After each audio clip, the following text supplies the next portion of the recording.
From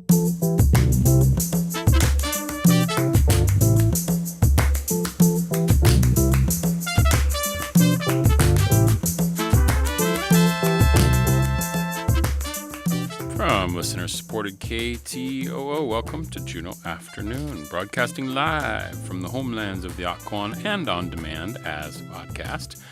It's Thursday, February 19th, 2026. I'm your host, Pastor Christopher. Gwyneth Cheesh, Hawa, Toxignusum, Salamat. Thank you for joining the conversation. You may also join us via our live stream on KTOO's YouTube, Facebook, and Instagram pages.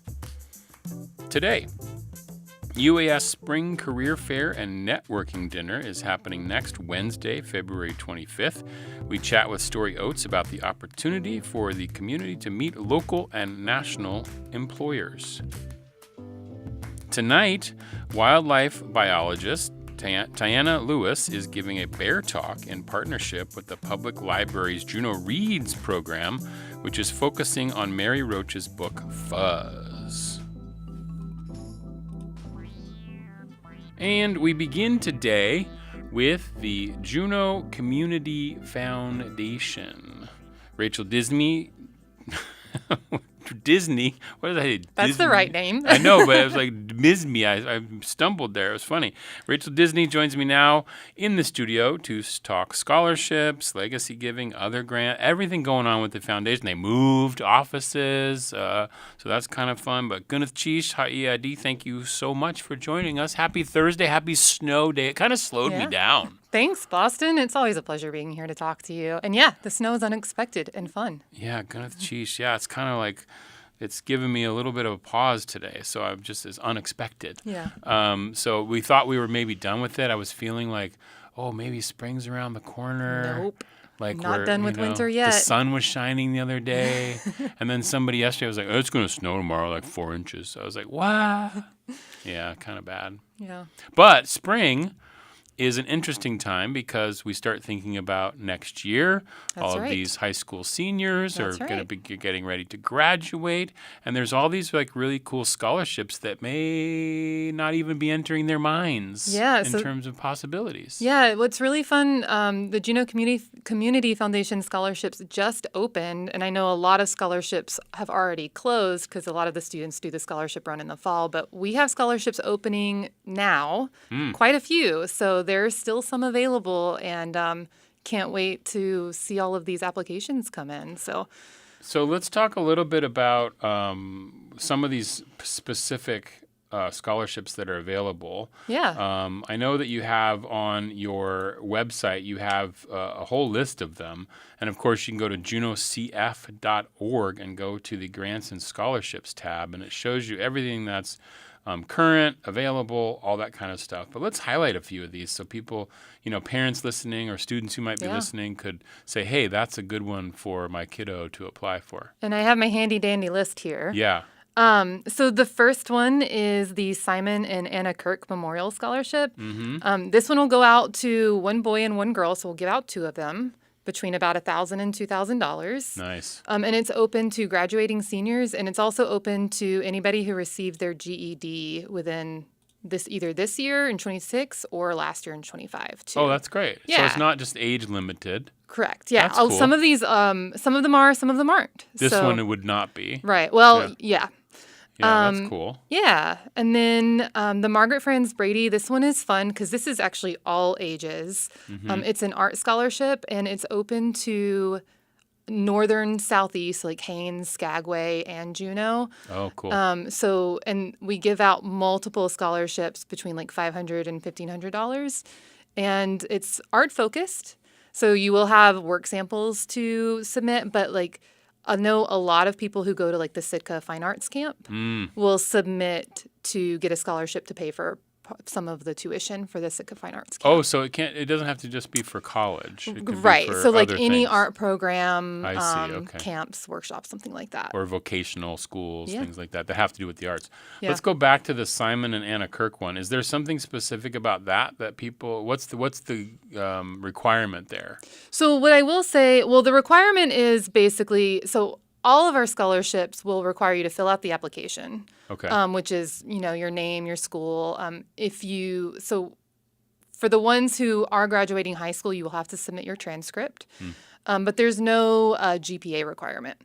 And then you'll have to submit a letter of reference. So Okay. most of these scholarships also require a letter of reference, which is not a family member, but it could be like your teacher, a counselor, a boss if you have a job, a volunteer coordinator, just somebody close to you who knows you well enough that can be a reference for you. Absolutely. And yeah. then also a personal essay and like a list of achievements. So if you've been volunteering, if you have a job, something significant that you've done, and then a personal essay that highlights your story, basically, and just telling the committee why they should give you the scholarship. I see. Okay. Yeah. Yeah. So some of them, like the Margaret Franz Brady, is specifically for arts, but some of these other ones are more general. They're more general, and Okay. they can be, a lot of these are open for students who are going to college or vocational. Okay. Just pretty much any like post-secondary institution. That's cool. Yeah. Okay. And one that I really love, because I mentioned the GPA before, like there's not a GPA requirement for the Simon and Anna Kirk. And the one that I do love, the Bob and Darlene Studi Scholarship, actually requires a 3.5 or lower GPA. Hey, that's me. Yeah, so like the point is like even if there's not a GPA requirement, we know that a lot of students might self-select out because they're like, well, I don't have a 4.0, and there's going to be a bunch of 4.0 people applying Only to those this. smarty pants people get the scholarships. Right, and so Yeah. like they may not even apply in the first place. So that's why I really love this one, because it's specifically for people. It's designed to like help students just like have a little bit of a leg up so that they can get past that hump into some post-secondary institution. That's interesting. Okay, Yeah. that's cool. And what's the amount on that one? Is it range? It goes a range from like 1,000 to 2,000, and Okay. it'll go out to 2 recipients. 2 recipients. Okay, Yeah. cool. All right. And then the next one, this is the biggie. Okay. The next one is a $10,000 scholarship. Say what? Yeah, it's pretty awesome. The Alma Harris Scholarship, and it's open to graduating seniors for post-secondary education. So again, the requirements are that you fill out the application, we get the letter of reference, the personal essay, your achievements. So And that one looks like it's due in mid-April. April 21st. So a Yeah. lot of these are due April 14th. That Yeah. one, the 10,000 one, is due April 21st. Okay. And then we have another one that's specific to Skagway that is due May 1st. So that's the Hather Family Scholarship. Mm-hmm. And it's only open to Skagway residents. Between $1,000 and $3,000 will be given out, and there are multiple awards that will go out. So it's not just one. And again, it's open to graduating seniors or past graduates of Skagway High School Oh, okay. who are attending post-secondary education. That's really cool that it's specific for one town. That's really cool. Yeah. I like that a lot. And then the Alma Harris one, going back to that $10,000, that's for like 1 year? You get that for 1 year? So you can get it.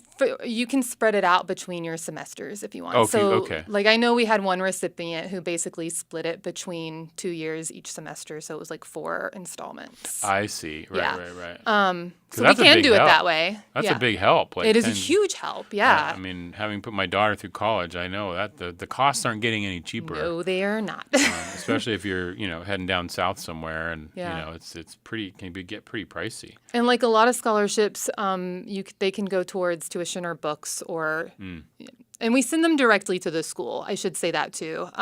They go directly to the school so they can help with whatever like payments or fees that you have. for the Yeah, school. yeah. You don't have to worry about managing that money yourself. Exactly. I remember when, back in the day, when I would get the Alaska State student loan, they just sent that money right to you. Oh, Like, that's you trusting. You just get that in your bank I love account that actually. as like a 19-year-old, and you're required, and then it's like, do I buy this cool leather Right? jacket or do I buy books? That's so you very know? tempting. There were some funds that maybe didn't get used for the proper. They've probably changed the requirements at I this don't know. point. I'd be interested to know if they have. And I'm looking at one that says opening soon. The Francis Speno Zeal. Is that how you say that? Yes, and that one's not quite ready to be open yet. Francis Spino Zeal, and it's going to be for Chatham School District residents. Okay. So Teneke, Hoona, I think there's a couple more schools in Okay. that too. All right. And it will be, we're still working out the details in that one, but it will be opening up soon. So if you know anybody in the Chatham School District, tell them to keep their eyes open for that. And then one more listed on the site here that says Friends of the Juneau Pioneer Home Scholarship. Is that something that's still happening? It is, but it's specific to, it's like kind of an internal one. So like if you're Oh, it's working at the not. Pioneer I see. Home and you want to get training, then they'll come to us. It's not an open application kind Right. of thing. Right, Okay, right, right. okay. It's just one that you have listed here on the Yeah. thing. All right, cool. You're getting nosy, Boston. Well, I'm on this website, junocf.org. That's awesome. Go to on our this website. Grants and Scholarships tab, it also has all the other grants that Yeah. don't have to do with scholarships. A lot of them you can see are currently closed, and that's just how it is. And then the different dates that they come up, because there are different things that happen throughout the year, right? Yeah, so if people aren't aware of the Juneau Community Foundation, we're a philanthropic organization, and we have these grant programs that open up throughout the year. So a lot of them are for nonprofits. We have these scholarships for students and individuals. Like right now, our Hope CBJ scholarship is open. That's for social service scholarship grants. It's our social service grant program. And we have other grant programs that we run throughout the year. So if you're a nonprofit or you have a big project coming up, go look at our website and see what funding opportunities there are, because there's money out there. Yeah, absolutely. Yeah, the Juneau Hope Endowment CBJ Social Service Grant process is now open. Yeah, we just took letters of interest. So right Yeah. now, that's That's where you're at in that process. Yeah. And then is there anything that we should be looking forward to coming up in the summertime in terms of this? Like, what other things should we be looking out for? Yeah, I think that one of our scholarships is a Douglas Dornan, a scholar. I keep saying scholarships because that's what I have on my mind. Yeah. Another grant that we have coming up, I think in the end of spring, maybe summer, will be Douglas Dornan, Okay. which will go out to nonprofits. And yeah. That's awesome. Yeah. Yeah, I love giving out money. You have one of the best jobs. I always thought, because I was in the process in the theater for so long, and it was always like looking for the money. And it's really nice to be on the other side and be like, because you used to work at the Jazz and Classics, Yeah. a recipient of many of these awards, but now you're on this side. Yep. And does it just feel like, does it have a different satisfaction for you? My favorite day of the week is when I get to print and mail checks. It's so fun mailing the checks and writing the letter. And then sometimes the people, the recipients will email us or send us a letter back saying thank you and telling us what they did with the money. And like, if you've ever been a recipient of a scholarship or grant or any kind of funding, we do read your thank yous. We do look through your reports. We do look at the pictures, and we absolutely love them. So don't think that they just get filed away. We absolutely look at them and love them. That's so cool. Yeah. I love that. Rachel Disney from the Juneau Community Foundation. Get your scholarship applications in. Absolutely. They're open Come on, now. kids. Come on. Parents, get on those kids to Right. get those scholarships in. Get those letters, right? Those That's are right. important. Yeah. They're letters of recommendation, I guess. Yeah. That's awesome. Rachel, thanks so much. Thank for you. being here. Yeah. This is Juneau Afternoon on KTOO. We're going to listen to this week's Our Living Lands from Native Voice One. This is Our Living Lands, and I'm Antonia Gonzalez. Mesa Verde National Park in southwestern Colorado is increasingly featuring the voices of indigenous descendants from the area. Colorado Public Radio's Elaine Tassi has more. Take a drive through sprawling Mesa Verde National Park near Durango in southwest Colorado, and if you download and play the audio loop tour offered by the National Park Service, you'll hear the voice of a direct descendant narrating it, 71-year-old TJ Otzi. At one time, the Pueblo people were nomadic. They would find a good place with an abundance of deer and elk, or rich harvests of berries and piñon, or pine nuts. They would stay for a while. She's talking about Mesa Verde, an hour from Durango off any main road, back into a land of ancestral Pueblo Indians who inhabited it from the years of about 550 until 1300.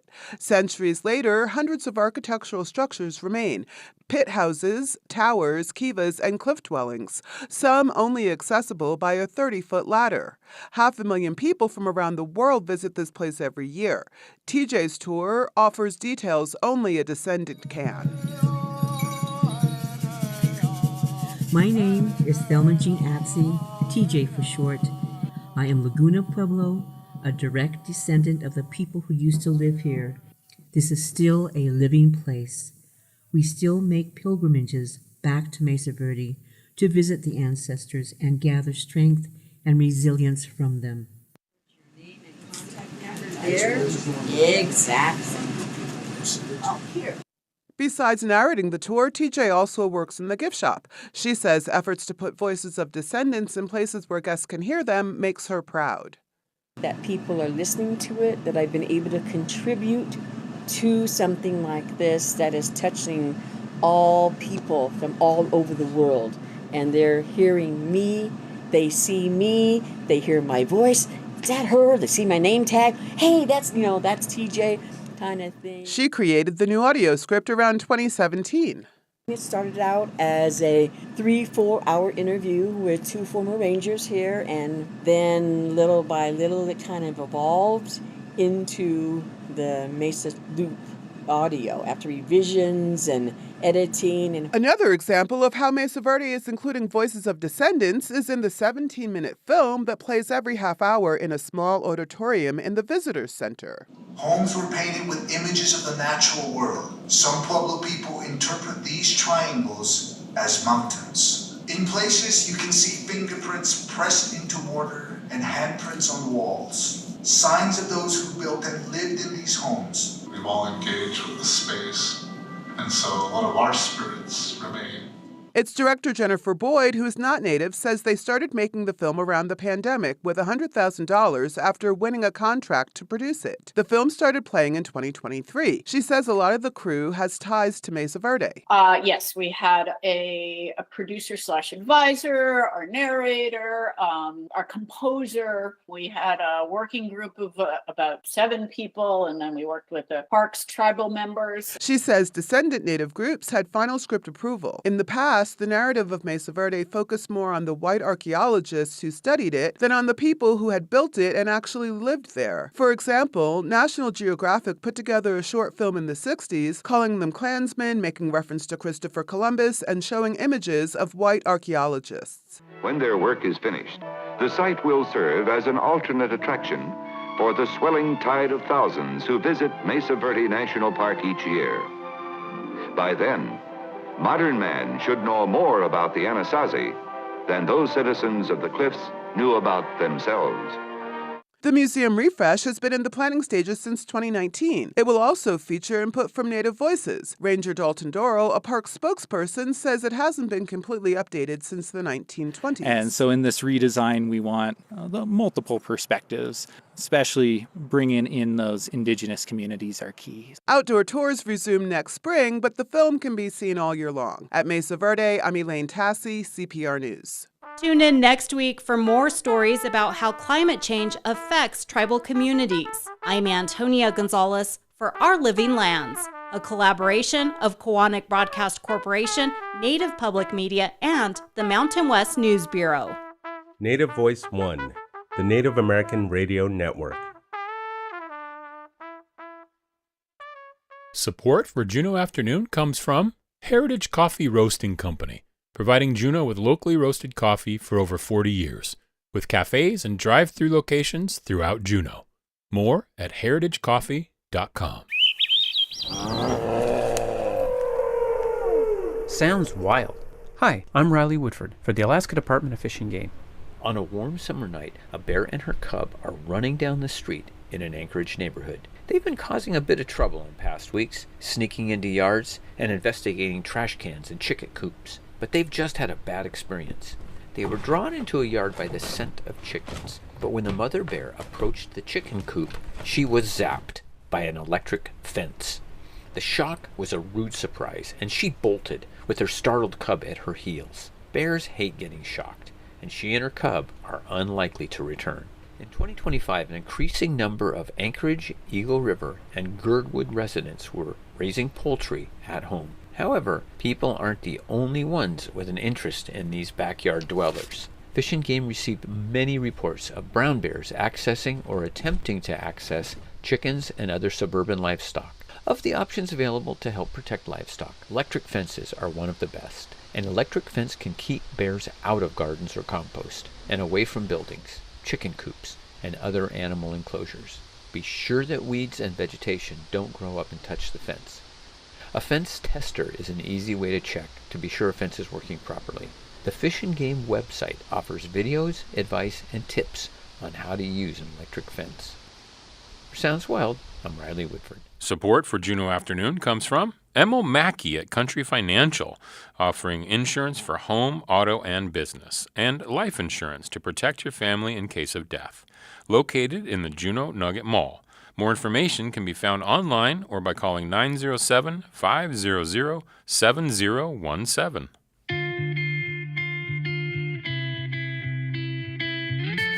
You are listening to community-supported Juneau Afternoon on KTOO at 104.3 Juneau, 91.7 Juneau Auk Bay, and online at ktoo.org. I'm Boston Christopher. You can also join us on our live stream on KTOO's YouTube, Facebook, and Instagram pages. Juneau Reads kicks off its first in a series of events tonight at the Valley Library. 600 copies of Mary Roach's book Fuzz are out there, I guess we could say in the wild, in the wild community of Juneau. They're being read, they're being passed along, they're being digested, and now tonight, wildlife biologist Tania Lewis is talking bears. Tania has extensive experience studying brown and black bear behavior in Gustavus and Glacier Bay. She'll be sharing her experience about bears and answering questions about cohabitating with such wildlife in Southeast Alaska. I'm joined in the studio now by Tania Lewis as well as Jen Gardner from the Juneau Public Library. How are you today, Tania? Doing great. Thank you for having me. Excellent. And Jen, welcome back. Thank you. Yeah, So Jen, Juneau Reads is a program of Juneau Public Libraries, and this book, Fuzz, has been out there. You've got 600 copies floating around. Yeah, almost 600, and they went fast. Yeah. We ran out of books within 2 weeks of advertising the program. Wow. And we are encouraging people, if you have finished your book and you want to pass it along to somebody else, just bring it back to any Juneau Public Library location so we can hand that out to somebody else. But yeah, lots of people are reading, lots of enthusiasm. It's been great to talk with people across the desk at the library who are excited and have their own wildlife stories. And we're just really excited to kick off the first of our series of events with Tania. Yeah, so this is going to be a bunch of events. So this one's happening tonight at 6 o'clock. So if you're listening to the re-air tonight of Juneau Afternoon, you've missed it. Is it going to be recorded or We're not recording. This is to be there or be lose there. out. Yep. Yeah, okay. And then so this is the first one. And then do you want to tell us a little bit about what's coming up? Yeah, we have a few upcoming events. So the next one is an Animal Encounters open mic at UAS. That's going to be on Monday, February 23rd at 5:30. That one's open to the public. So students, members of the public, feel free to come and either share something, a story, a poem, a song that is wildlife themed, or just come and listen. So that should be a fun one at UAS. And that's next Monday. That's correct, yeah. And then in March, we have the Trailblazers hike and book discussion with Juneau Parks and Rec. Right. So that's going to be on the 21st. It's a Saturday at Fish Creek. So you'll have an opportunity to discuss the book with library staff and also go for a hike with park staff. So it's a pretty fun way to have a book discussion and move around. We've done that in the past with other books. It's a lot of fun. And then we will be doing a free movie screening at Goldtown Theater. It's a movie called Roar from the 1980s, where quite a few members of the cast and crew were injured filming with untrained lions. Oh. So we thought that would be a good film to talk about some of the pitfalls of getting too close with wildlife, and a film that came out of that. And then in April, we are going to have artist Kathy Hawker do a workshop for teens and adults. It's going to be animal wanted posters, so it'll be portraits of animals. Oh, fun. With kind of a fun twist. And that is going to be pretty limited in terms of registration, just 15 people. So we haven't opened it up yet, but it will be coming out soon. And you can find all of these events on our Facebook page as well as juneau.org/library and take a look at our calendar. Yeah, the calendar's great. There's so many good events happening at the library. That's the best place to follow it, or hop on and join the Facebook. Exactly. Absolutely. All right, Tania Lewis, lions, tigers, and bears. Oh, my. So you're talking about bears tonight. You have been a wildlife biologist. For how long have you been a wildlife biologist? I guess since 1999. 1999. Yeah, What got you into that? Well, I always loved animals, and when I was in 5th grade, I learned about the word zoology. Oh, yeah, And okay. I was like, I want to be one of those. So I, took all the advanced math and science in high school and went to college. Undergrad took me 11 years. I kept kind of finding other things to do and coming back to it, but I did graduate from UAS with a marine biology degree. Okay. And started work with marine mammals. Oh, wow. And then in 2001, I started working with bears. And what was the human switch? bear. How did that happen for you? It was mostly opportunity. Okay. The job presented itself. Yeah. And so I started doing bear research, and that led to writing the bear management plan for Glacier Bay National Park, which led to my master's degree with some more bear research. Wow. And that led me to sort of the realm of terrestrial wildlife biology, which includes nesting seabirds, mountain goats, moose, and most recently wolves. So I've been studying wolves for the past 4 years. Oh, wow. As well as the bear management, human-bear conflicts, that sort of Oh, my stuff. goodness. Yeah. We were just listening to That Sounds Wild from Riley Woodford, our friend at the Department of Fish and Game, and about electric fences, right? Yes. And that's a big thing. So you have, I guess that's like 25 years you've been studying bears. Yeah. That's Yep. amazing. It's pretty amazing, yeah. So I guess, we could talk for hours, but how Yeah. do you sum up that experience? What do you think is like the journey that you've been on? What's been like the most rewarding thing about it? Well, I think back to kayaking in Glacier Bay when I was probably like 27 and learning about bears for the first time because I'd moved to Alaska pretty recently. And I felt like there was a lot of misunderstandings. It just seemed like what I saw with bears didn't match what I read or heard about bears, the news, the stories, the attack stories, all that. And what I experienced was very different. And I remember telling my friend, I just want to be like a bear human translator. And it's funny because at that point I had no plan. I didn't even have my undergraduate degree, like nothing. And then somehow it happened. That's kind of what I do. And that is probably the most rewarding when I see people kind of get it, that bears aren't the problem, that we, with some really pretty minor changes of behavior, can alleviate conflicts, whether it's because of garbage or trash or livestock, like Riley talks about, electric fences, or also how you behave during an encounter can make a huge difference in how that encounter goes. And so we can eliminate conflicts by the way we behave in an encounter, and the main way you do that is to get into the bear's head, try to understand what the bear wants and what it's doing, and it's a whole different encounter. Yeah, because I feel like most of the time I would think that, I would probably, I'm speaking from my own experience, I guess, like if I was walking on a trail and I saw a giant bear, I think obviously you get instantly the fear, right? Yeah. The idea to it's natural. Get away and to run. And of course, I've heard all those stories. I've never had a bear encounter. Not that I want one. I'm not asking the universe for one. But like what you hear is like, don't move suddenly, don't run. Like, are all those things sort of true? Like you want to like take a pause and like you're saying, I didn't ever hear this though. Like think about what they're Right. also probably surprised to see you. Oh, yeah. Right? Yep. Yeah, I think it's not as simple as do this, don't do this. Yeah. It's a matter of learning about bear behavior, and there's some really simple ways to do that. Fish and Game has great website information. National Park Service has great information. One of the best videos that you can watch on YouTube is called Staying Safe in Bear Country. Excellent safety information, but more than that, bear behavior information. So there's different types of encounters, and they're based on what that bear is doing and how that bear is perceiving you, whether it's seeing you as a threat or maybe just in the way, or maybe it's scared of you. And so there's different ways to react, or maybe it wants to get past you to get, say, some garbage, like in downtown Juneau. Yeah. So all those are very different.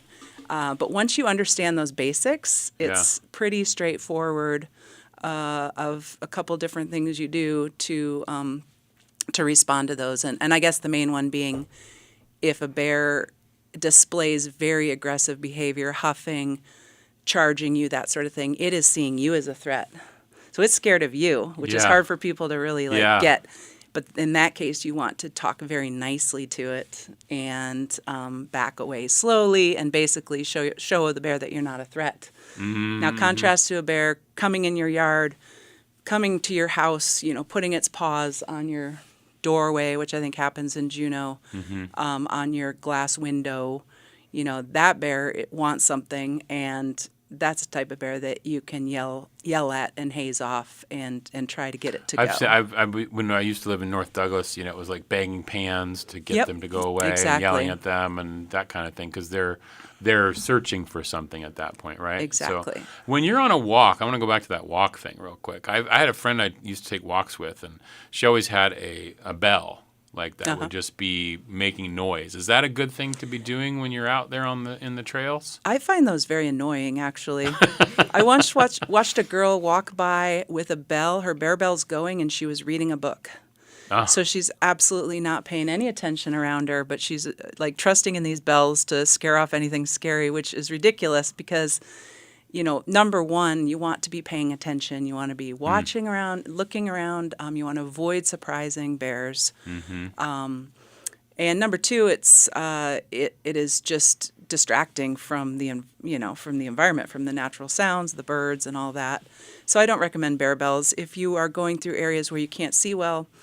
Or visibility or acoustics, like a noisy river, stream. You want to, once in a while be calling out like, hello, singing a song, making yourself known, because your voice will most often. So you don't get into that surprised situation, right? When you turn a corner and something happens. I think the most important thing for people to know is bears are scared of us usually.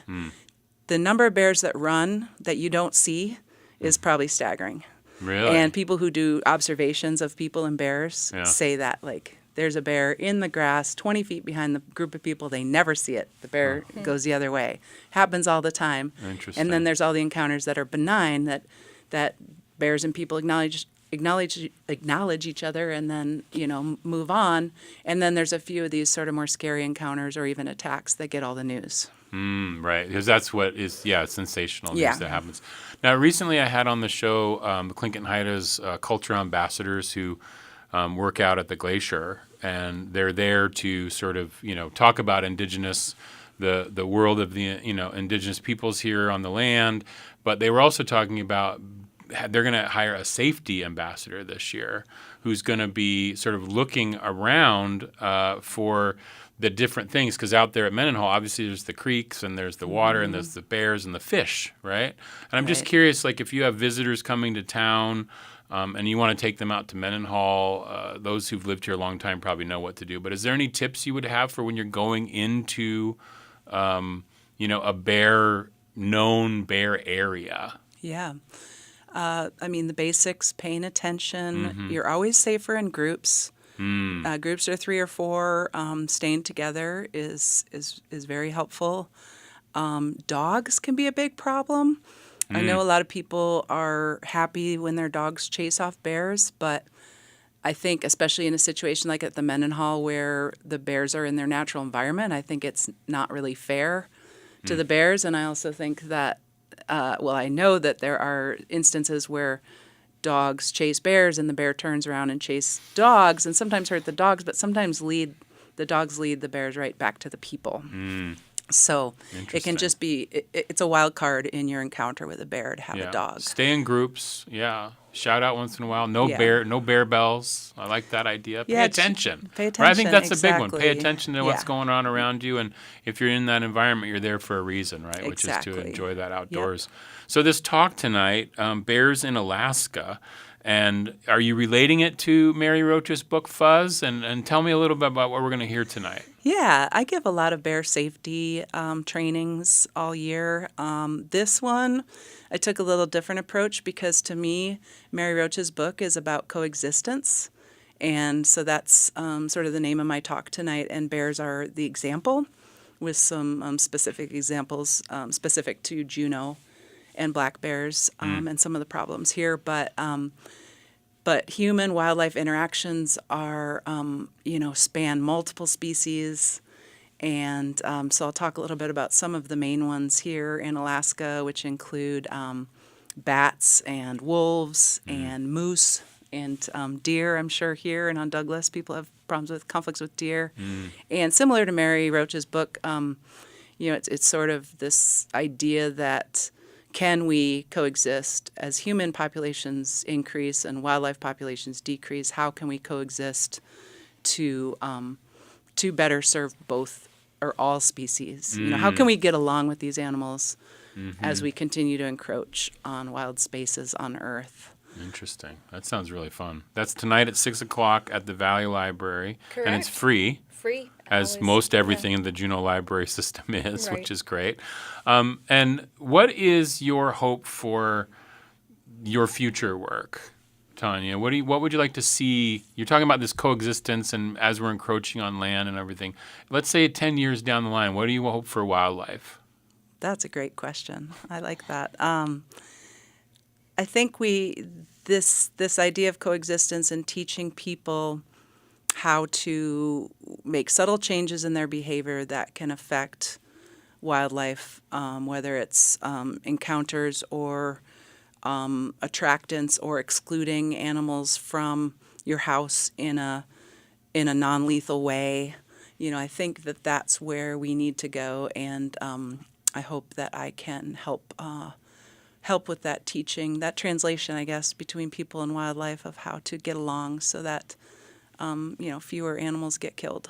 Yeah, absolutely. Well, good, Chief, for being here and telling us all of that. Where can we follow you and your work in the future? You have an Instagram or something? I have a website with the National Park Service. If you Google Glacier Bay National Park, Tania Lewis, you will probably come up with my bio page, and that links to publications and projects, sort of research highlights that I make for projects I'm working on and doing that sort of different thing. Things. Awesome. Yeah, and That's my so email. Cool. And your email's on there too, so people can reach out. And it's Tania, Tania. Correct. Yeah. So Yep. when you're putting that in your favorite search engine, you want to make sure you type that name in there correctly. What an awesome project! What an awesome thing Juneau Reads is doing, and bringing people like Tania to town to talk about bears. Yeah. Thank you, Jen. Yeah, I really appreciate absolutely. the invitation. It's been so much fun to kind of figure out how to get people in the community connected through a book and relating it to their own lives. And so I'm excited to get the ball rolling with this first presentation and then keep that conversation going for another couple months. That's fantastic. Well, good Chief for being here. I really appreciate it. You're welcome. Thank you. This is Juneau Afternoon on KTOO. Support for Juneau Afternoon comes from Tongass Federal Credit Union, a member-owned financial cooperative offering checking and savings accounts, loans, and digital financial services. In Juneau at 8585 Old Dairy Road in the K Plaza and at tongassfcu.com. Federally insured by NCUA. I'm Dr. Anthony Lazarowitz, and this is Climate Connections. For decades, Diana Borges and her husband Dwight have given tourists a unique way to experience Lake Tahoe in winter, horse-drawn sleigh rides.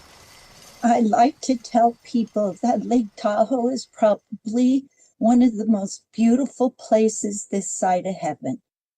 As they glide through Nevada's Sand Harbor State Park, riders admire shimmering blue water, pristine beaches, and snow-topped mountain peaks. And they hear stories, poems, and songs. So we usually start off with a little jingle. It's beautiful weather for a sleigh ride together with you. Borges' father-in-law started the family business in 1967. And she says to keep it going this long, they've had to adapt. As the climate has changed over the decades and the snow is not as consistent as it used to be, we started to put little wheels underneath our sleighs. That allows them to roll along the trails when there's not enough snow to glide on the runners, so the Borges family can continue operating even as the climate warms. Climate Connections is produced by the Yale Center for Environmental Communication. To learn more about climate change, visit climateconnections.org. Support from Hanson Gress, seeking curious people who like technology, network engineering, and customer support. Opportunities for those who thrive on problem solving. Details at hansongress.com/careers.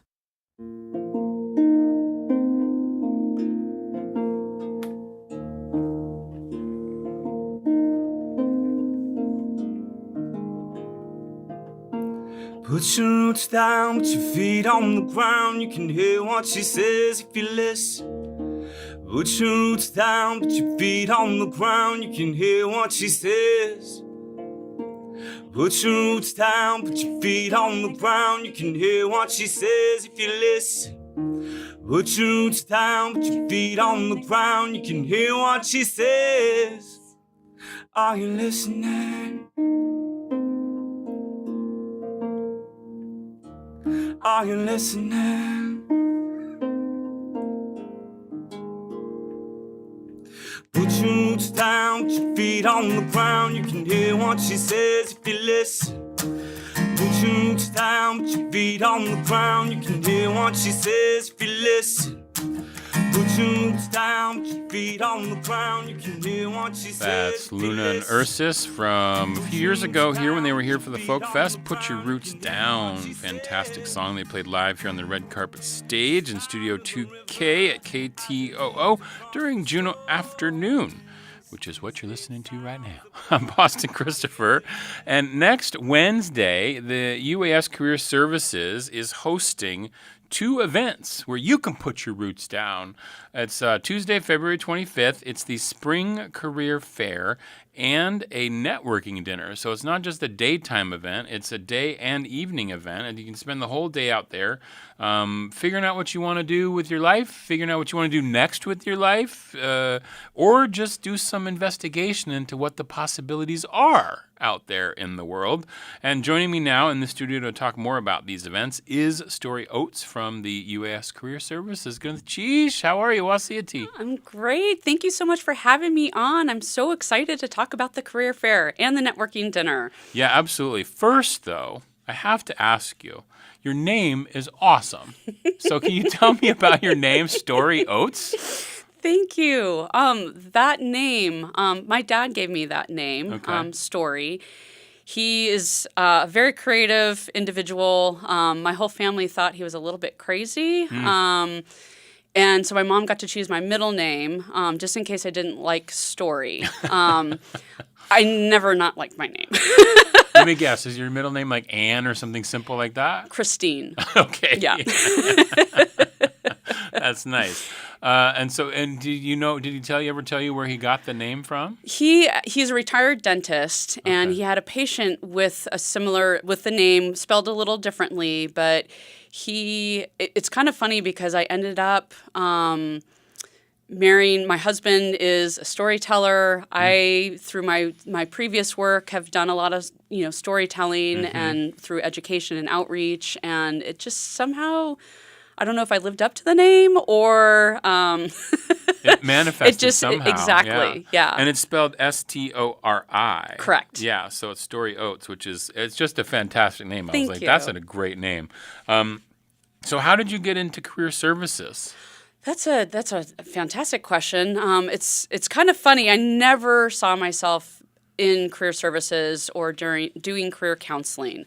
My background's in marine biology. I know. I noticed that on your bio. I was like, she's a marine biologist. Yes. How'd she get into this? Yeah, I have a master's in marine science. I've studied marine mammals, seabirds, sea turtles, fish. Basically anything with a backbone. I was really interested in it. I'm very curious about the outdoor world. But it's hard to find jobs as a scientist, especially when I was living in California. And my husband and I, 5 years ago, made the decision to move up to Juneau to hopefully find another, for me to get back into marine science. And I did work at NOAA out at Lena Point as the education outdoor coordinator, or outreach coordinator. So I worked with C Week. So I ran C Week for the last 5 years. And, worked a lot with students actually at UAS. And so I got to know the former career services manager, Amy Richards. And when she was leaving, she reached out to me and said, hey, would you be interested? And I said, yes, I'd be very interested, because a lot of what I love to do is combine that passion of the curiosity and science and just wanting to know more with how does that translate to a job? Yeah. A lot of the students I was working with are, looking for internships, looking for positions, and it was really fun to work with students to develop new initiatives, new opportunities, and to see them kind of, take the next step. So, I kind of did a lot of work as a scientist, but it's great to see the next generation stepping into that. Yeah. And now in this position, I get to work with students that are in accounting and science and environmental science and art. And it's really fun for me because I'm constantly learning as well. Yeah, that's what I love about my job is I get to learn about all these different things from all the wonderful people that live here in our community. And something I noticed too in your bio and stuff is the idea of you talked about the braided river and how that I hadn't heard of this before, but replacing the traditional leaky pipeline model for STEM careers, which assumes a linear path from education to jobs with a braided river analogy, which I'm imagining if you're into this, it's great in the new work that you're doing here in the career services. But can you tell me about this braided river analogy? Absolutely. So this was a paper, this was based on an idea published by a group of people. The paper was led by, it was Beecher 2021. So it was really about how do we get non-traditional students into the workforce? Yeah. So because for so long the pipeline has been, graduate from high school, go to college for 4 years, get out, get a job, and go on with your life. Yeah. That's not reality. Right. Especially now. And so the braided river really has multiple avenues to get into fields such as STEM, so science, engineering, technology, math, arts. But oftentimes, we got to get the A in we there. We have to get the STEAM. Really, we have to have the A, and it's a better analogy. It's a better word for it. Absolutely. Yeah. Okay. Anyway. Yes. So for STEAM, but this way, whether you're going to community college or you're going back for a second career, wherever you might be, or maybe you're right out of high school and looking for opportunities, there should be a path for everyone. And so to really bring people in, so that braided river, I really like that better than the pipeline, because part of my work when I was at NOAA was figuring out how do we get non-traditional students into these types of internships, which have been really for that traditional student going to the 4-year college. And, with a GPA of over 3.0, which honestly, I was a terrible student. Me too. I loved learning, but school was not my thing. I really learned by doing. I wanted to get out in the field. I wanted to get hands-on. And if you're looking at only a GPA, that cuts out so many of talented and really great job applicants potentially. And it's one of those things where when you see job job postings, and they say, 5 years of background in XYZ thing and 3 years of knowledge of whatever this thing is.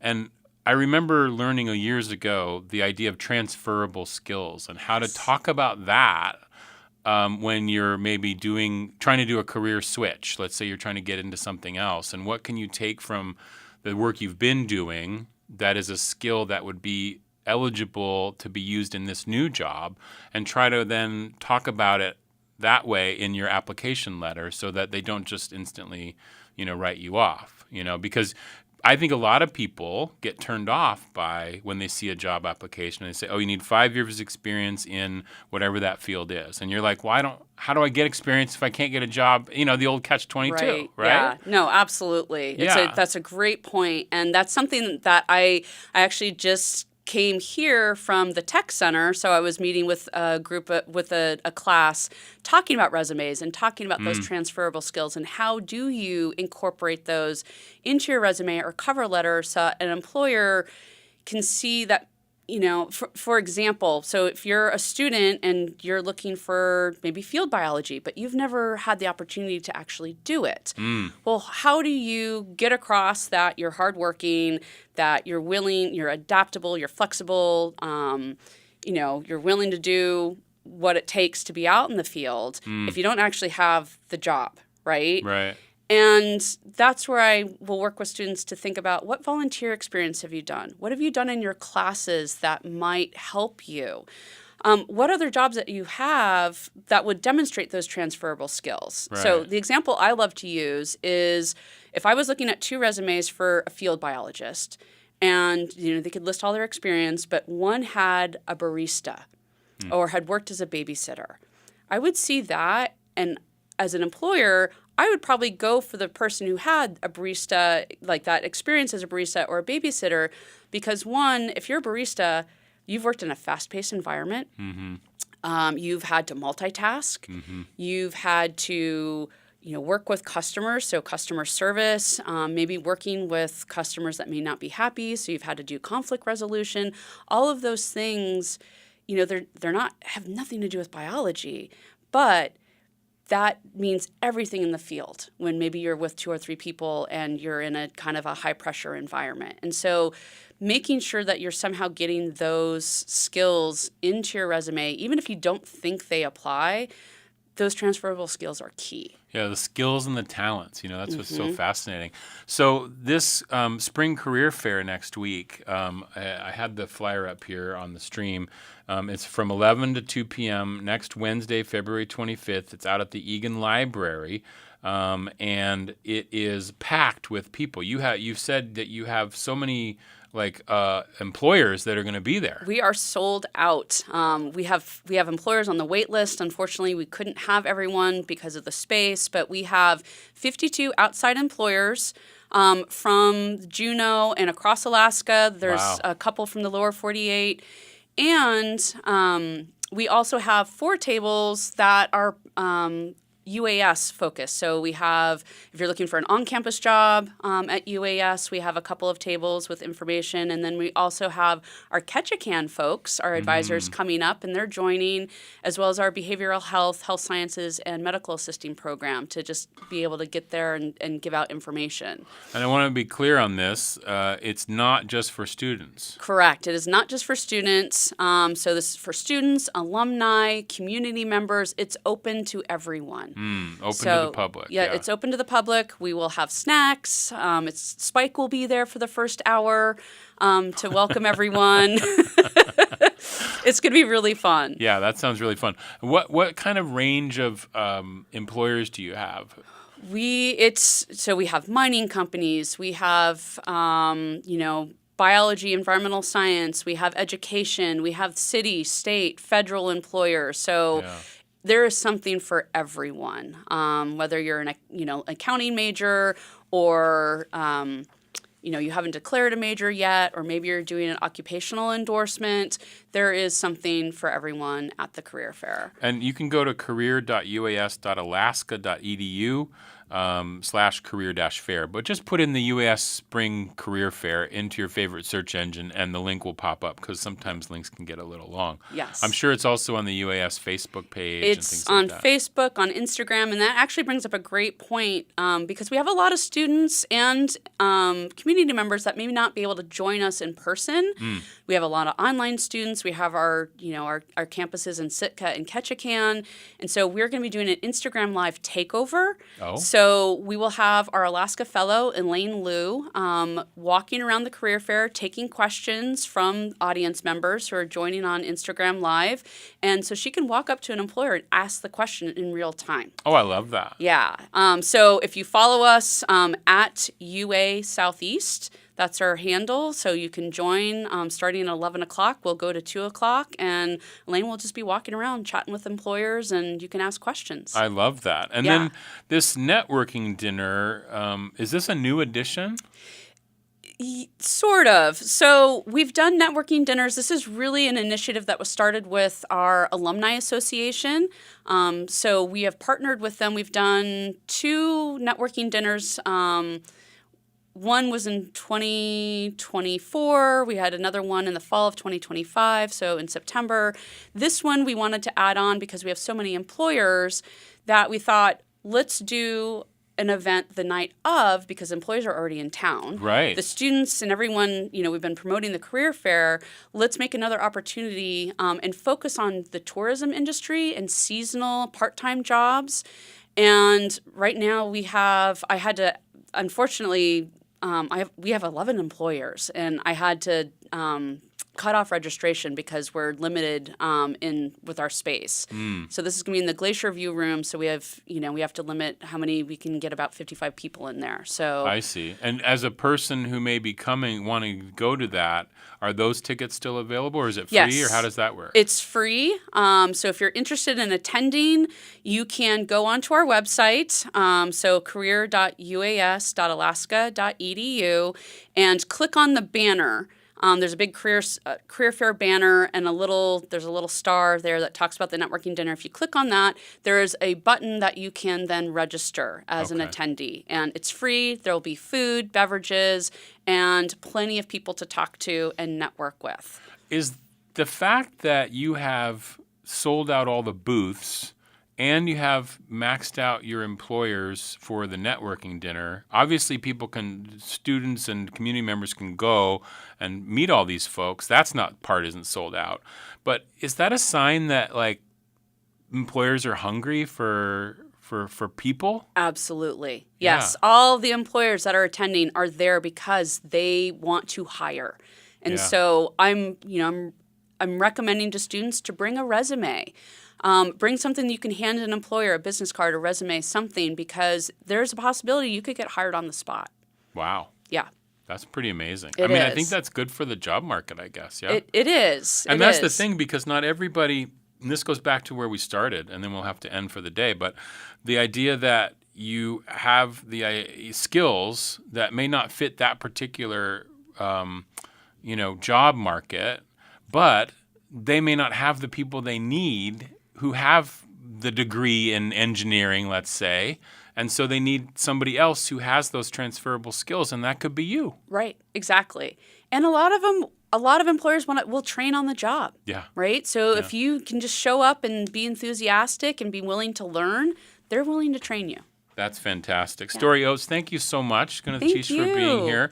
It's the career fair, the spring career fair. It's next Wednesday from 11 to 2 p.m. out at the Egan Library at the UAS campus. There's also a networking dinner in the Glacier View room from 5:30 to 7 p.m. Make a day of it. Go explore the job market. Go to career.uas.alaska.edu for more information. Thank you so much, Story Gunachich. Thank you.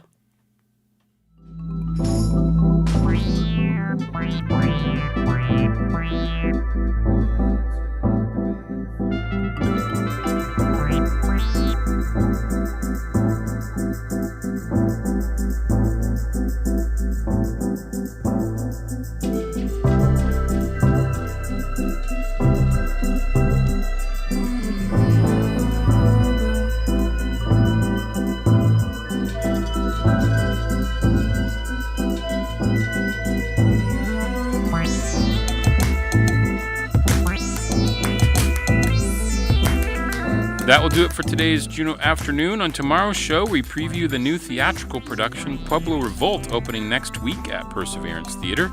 And we chat with Dr. Juneau Lance Twitchell about the new Master of Arts in Teaching Indigenous Language degree coming to UAS.